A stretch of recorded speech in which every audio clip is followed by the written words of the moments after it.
Assalamualaikum warahmatullahi wabarakatuh. Sahabat Abah Safwan, jumpa lagi. Hari ini situasinya beda dengan konten-konten yang kemarin. Kenapa? Hari ini saya merasa prihatin. Selesai sholat asar tadi, tiba-tiba ada yang mengabarkan ke rumah, "Pak, mohon bantuannya." Saya bilang, "Ada apa?" "Ada anak kesetrum di masjid." Yang asumsi saya kesetrum di masjid, mungkin dia bermain di masjid, megang kabel-kabel di masjid. Kemudian saya datang ke masjid, selesai sholat asar tuh ya. Saya di rumah, datang ke masjid, selesai sholat asar. Saya lihat masyarakat sudah cukup ramai di situ. Kemudian saya cari tahu ke masyarakat, ada apa yang sebenarnya terjadi. Kemudian masyarakat bercerita, di situ ada terjadi peristiwa anak kena setrum, ada 3 orang. Jadi 3 orang anak kena setrum. Bagaimana caranya bisa kena setrum? Nah, kemudian mereka menunjukkan ke atas masjid.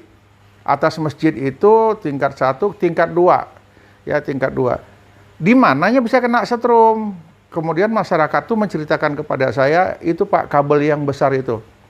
Ternyata si anak yang bertiga ini naik ke lantai 2 di atas, kemudian bermain-main sama temannya, megang kabel yang besar itu, kabel yang di jalan itu, yang 3, kabel listrik yang 3 di jalan itu. Sepanjang sepengetahuan saya, itu tegangannya tegangan tinggi. Siapa yang korban? Yang korban, kalau saya tidak salah, itu inisialnya SH, umur 12 tahun. Apanya yang kena? Tangan kanannya seluruhnya terkelupas, Pak.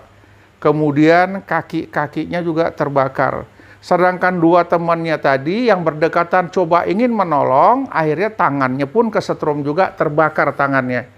Jadi saya langsung kejar ke rumah sakit, salah satu rumah sakit yang dekat dengan lokasi. Setelah saya main ke rumah sakit, saya tanya sama security. Ya, kebetulan pada saat itu security-nya kurang tahu. Saya bilang, coba bantu cek ke dalam.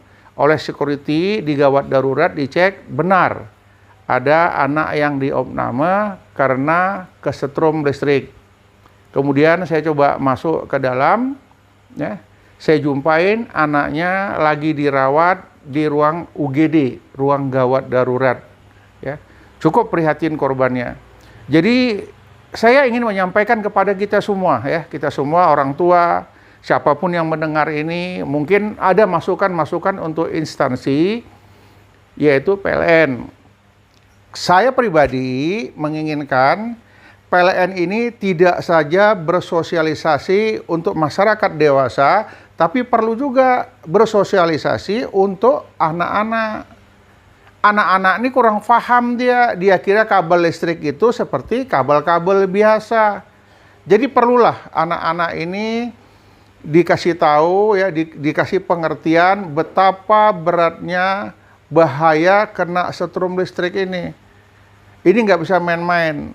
Mumpung korbannya masih 1 di daerah saya, jangan sampai ada korban-korban yang lain. Jadi mungkin dengan adanya konten ini bisa memberikan masukan, ya. Yang pertama kepada orang tua. Orang tua, ya, tolonglah diawasin anak-anaknya, kemudian diingatkan, dikasih tahu anak-anaknya mana yang bahaya dan lain sebagainya. Kemudian dari pihak PLN, saya juga berharap bersosialisasi, menjelaskan kepada masyarakat secara luas, kemudian mensosialisasikan ke anak-anak. Ini anak-anak ini pikirannya pendek, dia tidak tahu mana yang bahaya, mana yang tidak bahaya.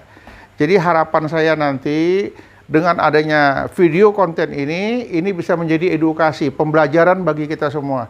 Awasin anak-anak, kemudian dari pihak PLN, adakan sosialisasi tidak kepada orang dewasa saja, tetapi juga kepada anak-anak.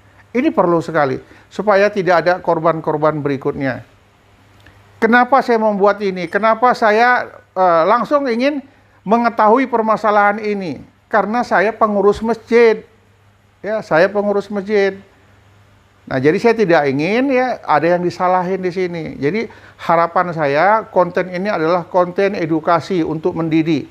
Mendidik bagi siapapun yang menontonnya, tolong sampaikan pesan ini ke anak-anak dan ke yang lainnya. Hati-hati dengan kabel listrik yang tegangan tinggi. Sedangkan yang di rumah saja kalau kita kesetrum itu rasanya luar biasa. Ini adalah kabel terbuka yang di luar daripada rumah. Kabel Indo yang mengalirin ke rumah. Berarti tegangan cukup tinggi.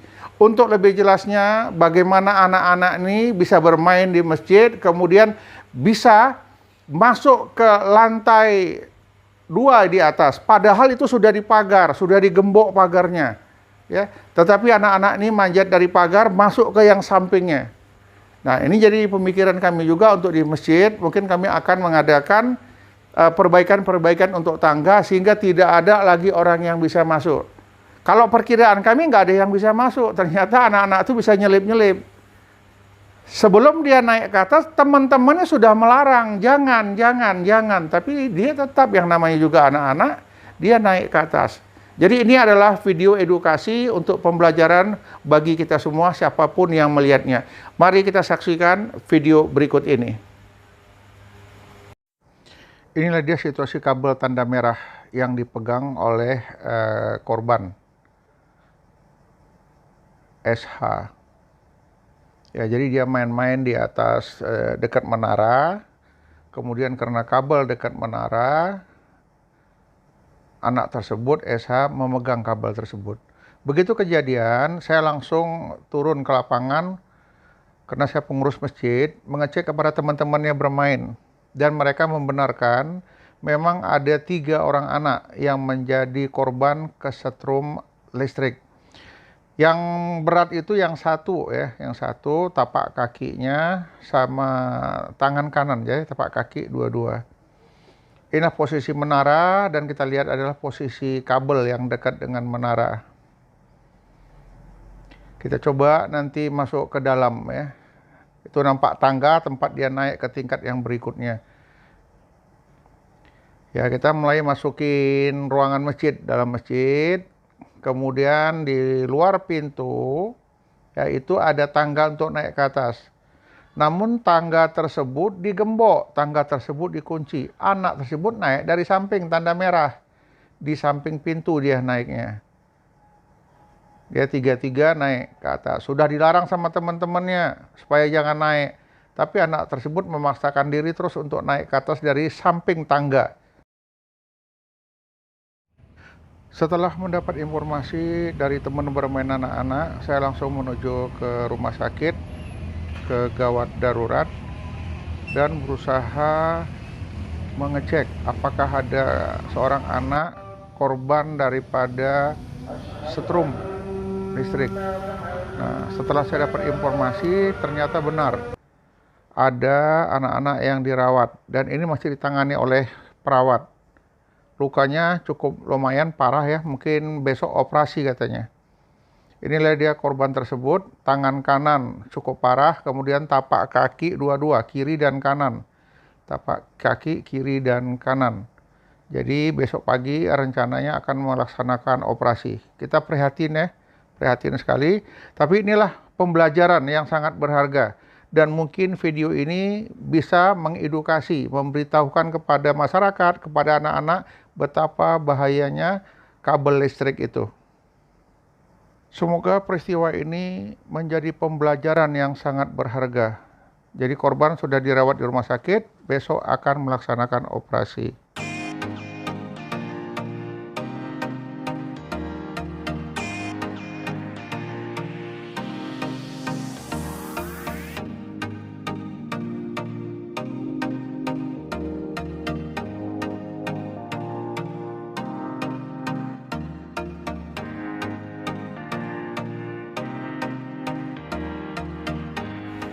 Baik sahabat Abah Safwan ya, dengan adanya konten yang saya buat hari ini, saya berharap bagi para sahabat-sahabat YouTuber ya channel Safwan, bantu saya untuk like, komen, share, dan subscribe. Kenapa? Dengan banyaknya like, komen, share, dan subscribe ini menambah saya lebih semangat lagi dalam membuat konten-konten yang baru.